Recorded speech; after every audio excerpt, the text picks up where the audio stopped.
you've been pretty successful in the last couple of 6 months that we didn't talk. It's been really busy and quite fruitful. You can say that again. Hey, of course you did shitloads of press.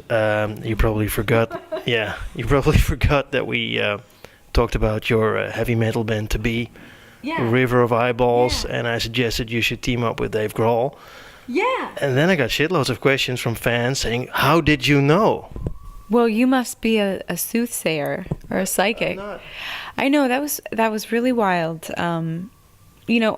Obviously, I wish that we all lived in a world where Kurt Cobain was still alive and that we could all just go see Nirvana. But unfortunately, that's not the case. So I was very incredibly honored to be asked to play with the remaining members at the Rock and Roll Hall of Fame. When I saw that, I was like, "This is spot on! Really, what a good choice." Thank you. That's very sweet. When I was a kid growing up in the suburbs, I mean, Nevermind came out when I was 9 years old, and it changed everything.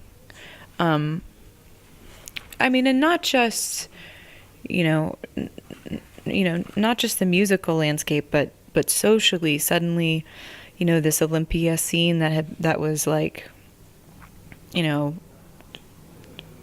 punk and queer and progressive and feminist and all this stuff, like it was suddenly omnipresent, and it was galvanizing. It galvanized the world, I think, and I don't know if there's been anything like that since, but it means so much to me. I don't think I would be playing music if it wasn't for Nirvana and for that wave of early 90s music. So yeah, it was very emotional for me to get to be a part of it. It was 20 million times more emotional for those guys to play those songs, I imagine. How did you get involved? I mean, did you get a call from Dave or management, or how does that go? We went through the sort of official channels, and I got a call from my manager saying, "Well, this is a weird one." And then he explained. Very dry. Love my manager. Very dry, the opposite of a yes man. And I had met Dave at a party once, and he was really sweet and had asked me about my collaboration with David, and so it all came together. Very cool. So now the next question is, will you guys do the River of Eyeballs thing? You know what? It was the coolest thing ever to be on that stage and to hear in my ears, from 5 feet away, Dave Grohl playing drums, because when he starts going, it's just like a locomotive. It's just like, get on or fucking get out of the way. It's so powerful. And his kick drum sound is really unmistakable, and I don't know, it was just it would be so cool to play with him again, and we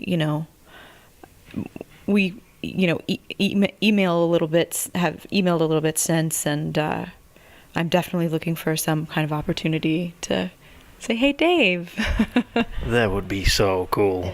That would be really cool if you guys would finally do that heavy metal project. Who else would you want to have in the band? For real. Oh, geez. Maybe Lemmy from Motorhead. Can he sing? Can he sing it? Sure. Steve Albini playing guitar too. This is a little bit of a weird mashup. It's not purely metal. It's a little bit post. Well, Youth can play the bass, maybe. You probably work with him too on the Swans record, right? Yeah. You know what? Oh my God, he's so excellent. The pedal steel player for the Swans, German guy, so cool. And I'm spacing on his name, and I hope he doesn't see this interview, but he's fucking rad, and he's really, really cool, and I met him in Berlin, and I want him to play on everything I ever do going forward.